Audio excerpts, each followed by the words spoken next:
Hello and welcome to the 95th running of Mount Marathon. My name is Holly Brooks. I'm here with Andrew Casting, and we are here reporting live from the Mount Marathon finish line with a preview for tomorrow's race. You can see the chaos here. We have a concert going. We have people setting up the course.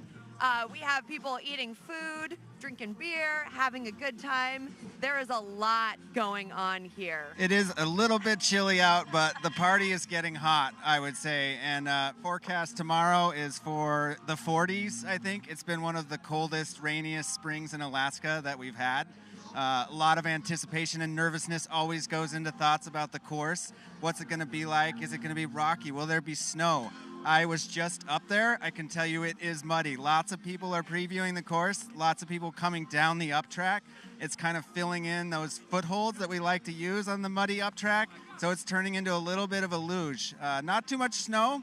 I think there'll be no issues with that. Scree coming over the snowfield. Gut's always interesting. It's very slippery out there. We've already had one injury on the cliffs. We want to avoid that. But the anticipation is building. The excitement is growing. And we have a star-studded field for tomorrow's 95th running of Mount Marathon.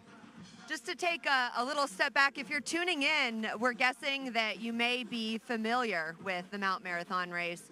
This is notably the second oldest foot race in the country, behind the Boston Marathon. We're here, the finish line, just to my right is the Yukon Bar. This race started off as a bar bet. So a couple of guys sitting at the bar saying, hey, I bet that you can't make it up that mountain in under an hour. I bet I could.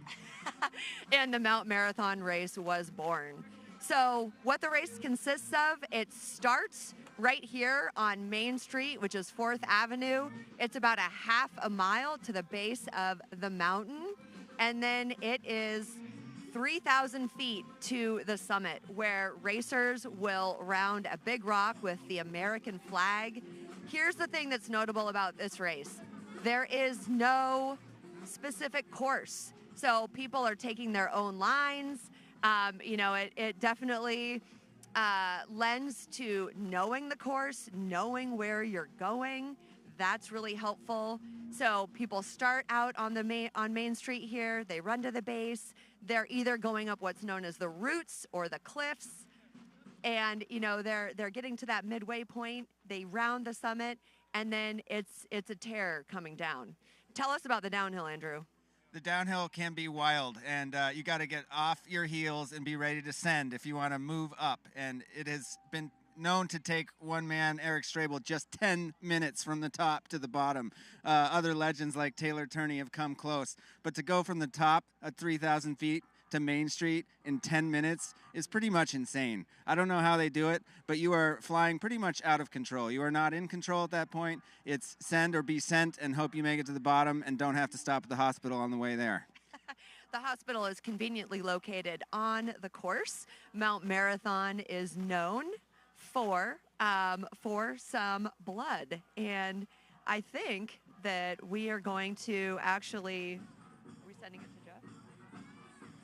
I think we're going to kick it over to our friend Jeff Landfield. He is a man of the people. He is out with the people in front of our hip-hop concert. Let's take it away to Jeff. Happy 4th, Jeff. Thank you, Andrew and Holly. As they said, yes, it's a very, very excited atmosphere here right now, downtown Seward. We were just up earlier at the high school where they're doing the auction and the pasta feed, and it's just very busy up there, a lot of activity. People are very excited. Unfortunately, like they said, it's a bit chilly here, low 50s. Tomorrow might be in the 40s. No rain right now, luckily, but it was raining pretty hard yesterday. So obviously the more rain, the harder the race is on the mountain. But we are going to talk to somebody we just met earlier, Camille. I'm going to go over and see what she's doing here. Camille, we just talked to you earlier. You're live on the, let me get her over here. Stand up. All right. Hey, look at the camera there. Uh-oh. You had a couple? No big deal. What's in that coffee there? A lavender London fog. Love that. Where are you from? Visiting from Anchorage and have some friends in from New Mexico as well. I'm from New Mexico originally.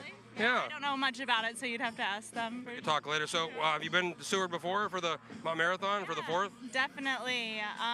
Seems like a tradition nowadays, and it's just really inspiring to see the racers, young and old, first timers and returners. You gonna run that baby next year or no? I like to take my time, pace yourself and. Me too. Well, thanks for talking to us. You're looking forward to a big 4th tomorrow in the race? Definitely. Fireworks tonight, live music. It's always a good time. So. Nice. Well, thanks for talking to us. Yeah. Appreciate that. So yeah, folks, a lot of people here. It's a great atmosphere. There's a concert behind me. There's food. There's kids. There's families, and it's really going to be a big day tomorrow for the race. And we're gonna go back to Holly and Andrew for the more race information on the update for tomorrow. Yeah, so just looking at the weather, yesterday we had over 1.5 inches of rain. And as I mentioned earlier, it has been a cold spring here in Alaska. The rain is broken, it's subsided. I don't think we'll get a ton of rain tomorrow, but it should be cool. I don't think there'll be a lot of chance for the course to dry out very much, so I think the greasy mud will be there through the roots and up through the vegetation. And I think there's going to be a little bit of ice under some of that scree when they come down because it just hasn't been warm enough to really melt off all that snow. So it's going to be always a factor, the weather and the course playing into who has the strengths and the right mindset to win tomorrow. Speaking of mindset, let's talk a little bit about the contenders. Who's going to be in this race? There are 3 races, well, actually 4 races tomorrow for counting mini Mount Marathon. But the day kicks off at 9 a.m. with the kids race, the girls and the boys. They start together right up the street from here. And the big story for the junior race is Bill Spencer's 50-year record. This record has stood for 50 years, and tomorrow there is a decent chance that it will be taken down. Christy Marvin is the person really who is poised to do that. Christy Marvin won one of the Alaska mountain running races this year, besting some of the top full-grown male contenders. Yeah, that was the overall win. The overall win. So he is poised to do something big tomorrow. Christy Marvin, of course, the son of 2-time Mount Marathon champion Christy Marvin, who is actually right over here volunteering for the race. So pretty notable. Moving on to the women's race, we have a good Alaskan field. So unfortunately, 6 of the top 10 women from last year's race aren't returning, including Allie Mack. As she's known, she's one of the best mountain runners in the world, and she set the record last year in 47 minutes and 6 seconds. And so I think that is a record that is going to stand for quite some time, considering she is one of the best in the world. Let's talk about the women who are going to toe the line tomorrow. They are definitely headlined by Christy Marvin. Christy has raced for the last 9 years, and it is amazing. Every one of those years, she has finished on the podium, which is amazing consistency. I'm smiling because she's right there rolling out the fabric for the finish line. So she is a great all-around runner. She was a 4-time state champion in cross country coming out of the small town of Glen Allen, Alaska. So, and she's good on the up. She is very, very good on the down. Christy and I have had some show-offs right here on Main Street. And if you get on the road with Christy, that is, you better watch out. So Christy Marvin is also 42 years old. And so that's pretty amazing. And her biggest contender is 43-year-old Meg Inakuma. Yeah, that's right. Inokuma is a master at the uphills. She crushed it last year. She was 3rd to the top, I think. She's a little unsure on the downhill last year. She took a couple wrong turns, including onto 3rd Street instead of 4th. That should be an easy mistake to fix tomorrow. So we could see a big battle unfolding between Marvin and Inokuma. I think Inokuma could maybe win the uphill and the downhill to Christy. We are now kicking it over to a different camera. And it looks like we are relocating because we are literally in the finish zone. And maybe more important things are happening right there. So we have Christy, we have Meg, and potentially their biggest challenger is 25-year-old Claire Rhodes, also from Anchorage. And notably, she just competed at World Championships in Austria, where she came in 21st in the world in the 40-kilometer race. Last year, she was 5th here, and word on the street is that she has a big bump in fitness, and I'm really excited to see what she can do with these other contenders. Yeah, and anytime you get that freshman campaign out of the way and you're on your second year, you learn so much. So look out when you have a little bit more course experience and know what it feels like to try and take that downhill in under 15 minutes. Mm-hmm. Other female contenders of note, of course, Denali Fuldigger Strable. She grew up here in Seward. This was literally her backyard. She owns the downhill women's PR of 11 minutes and 27 seconds. You just don't know what Denali has in her. The family has faced some personal tragedy this year with the passing of her identical twin, Ruby Fuldigger Blake, earlier this year. And so I know that a lot is going to be on her mind, and she's going to be thinking of her sister as she ascends and descends this mountain. A lot of this race is so family oriented. Whole families will do it. Dads, sisters, daughters, sons, the entire family. And for the Fuldiggers, it certainly is that. It's their family, it's their race. They're from Seward. And so there will be all the Fuldiggers on the hill tomorrow. We are going to go back now to Jeff Landfield. He's got another victim for an interview. Take it away, Jeff. Thanks, Andrew and Holly. I'm very excited. I just ran into my friend Tonya Bacalano. How you doing, Tonya? I'm doing great. I'm so excited. Now you're running the race tomorrow. That's right, for the third time. And you've run it. Now you ran it the first time, as I recall. It was one of those really smoky, hot, right? Yes, it was so hot. I think it was one of the hottest days in the history of Alaska, and yep, it was on 4th of July right here. So talk about the difference between that really hot day and then tomorrow when it's going to be very cold and maybe very rainy. Yes, so actually the second time I ran it was like this. It was cold and rainy, and well, the hardest part is that it gets really slippery, especially at the bottom of the mountain.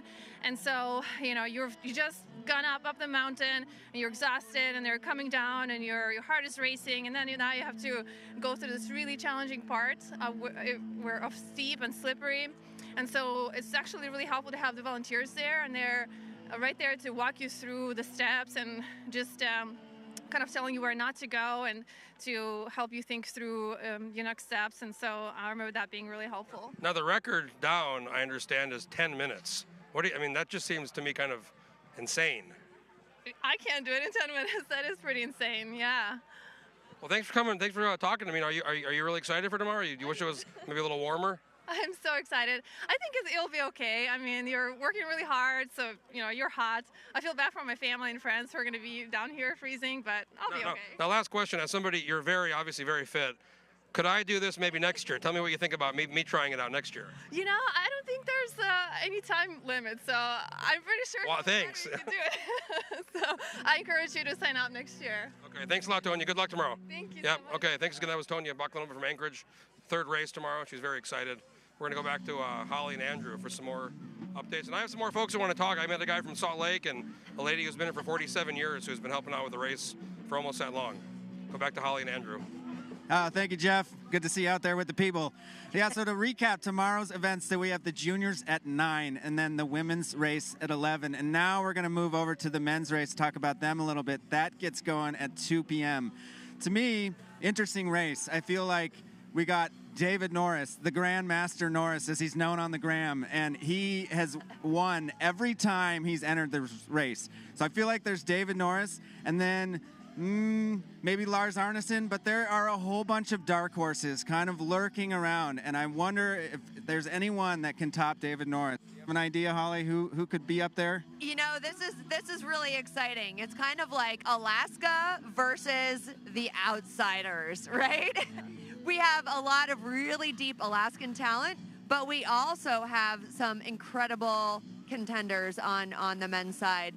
Maybe my number one pick for an out-of-state contender is Zach Miller. So Zach Miller runs for the North Face team. He just finished, I believe it was 8th, if I'm remembering that correctly, in the 80K at World Championships in Austria just a couple of weeks ago. He has notched some wins at the North Face 50. He's had some top 10s in UTMB, arguably the most famous trail race in the world. And I have to say, I was doing a little digging last night, went onto YouTube and found a video of him at one of the feed stations where he was just obsessively dumping water on his face, one bottle at a time. And I mean, it's hilarious. And it kind of went viral in the trail mountain running scene, if that's a thing. Yeah, I think he might be a little bit of a loose cannon. I heard he's pretty wild, and so for a rookie to be on the downhill who's already a loose cannon, it could be interesting to see what Zach Miller does tomorrow. If he could be near the front at the top, and then he'll have to make a decision on how much send he wants to put into his descent to get back to Main Street. Other contenders on the top, we've certainly got to look to some of the strong Alaskans. Thomas OHara was second in last year's Mount Marathon. He's an APU skier, teammate to David Norris back in the day. But Thomas is looking fit.